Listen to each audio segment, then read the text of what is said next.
100 for 100, the podcast where we take 100 films, 100 of these bad boys of different wildly varying genres, and I put them together for all you newer film watchers out there to give you a good eclectic list of films I think you need to check out. I ranked them from 100 to 1, and then I wrote a 100-word review for every single one of these bad boys, right?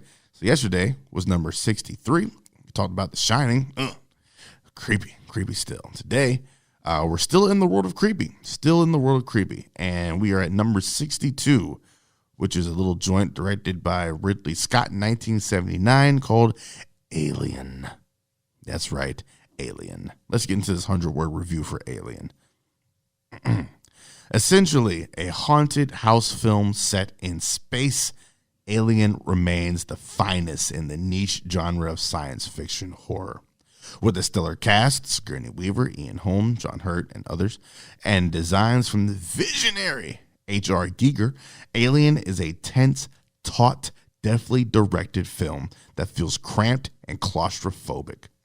Sigourney Weaver's Ellen Ripley is firmly cemented as one of cinema's scrappiest survivors, while John Hurt's chestburster scene remains an all-time classic. Deliberately slow-paced, it serves as a paragon of building suspense. Hidden agendas and ulterior motives prove that even in the future, corporations cannot be trusted. Oh man, Alien is about as fine as space horror gets, or science fiction horror, I should say. Alien is it, man. For me, Alien tops that damn list. It is, it throws you for a loop, man. You got Tom Skerritt out there as Dallas, and with your preconceived notions, you're like, all right, well, some shit's gone sideways. John Hurt's obviously not making it through this movie. It's going to be up to Tom Skerritt to lead his crew to safety, and it's not what happens. Like when you first see Ripley come onto the screen, there's nothing exemplary about her. She's just your average everyday person, which in real life, most of your best heroes are just average everyday people. She just kind of blends in to the background. You see the engineers are Malcolm Witter, Yaphet Kotto, and I can't think of the other guy's name. They're just out down there fucking with her in engineering. They just harassing them about the bonus. She is not the person you think that's going to be the one to take this whole thing all the way. And I think that's what makes this movie great. You just don't see it coming, man. You just don't see it coming at all. And you're like, oh, she's the one? Okay, dope. Let's rock with this. And and then it just ratchets up even more with Harry Dean Stanton. There we go. Phew, that was going to bug me. And things just ratchet up even more with the sequel. But here, there's a reason that I put this on and not Aliens.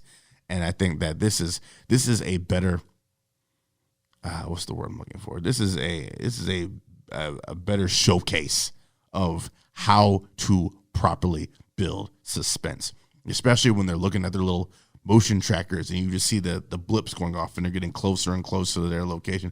That's what you don't want. And this shows a lot of, just like I said, scrappiness and ingenuity on Ripley's part. And you're just like, I'm often amazed at people who in real life can make the most out of just the circumstances they have at hand. And Ripley had the thought of, I guess I'll hop in the spacesuit and I'll just try to kick this thing out into space, and then I'll have to turn on the boosters to finish the job off. I will never not watch Alien. There's so much to see.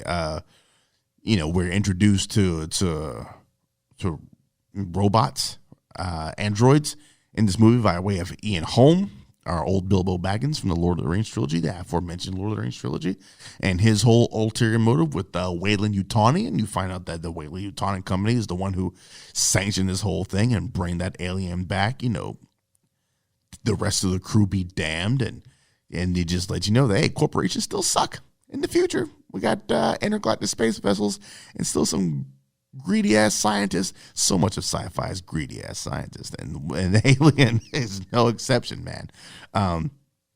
As a kid, I thought Ash was a human like everybody, like the crew did, like all the viewers did. And then that milk starts spewing out of his neck and mouth, and you realize that there's so many twists and turns in what should just be a straight up horror movie. Aliens finally laid out and finally crafted a film. So go ahead and check that out. Number 62 on the list, Alien.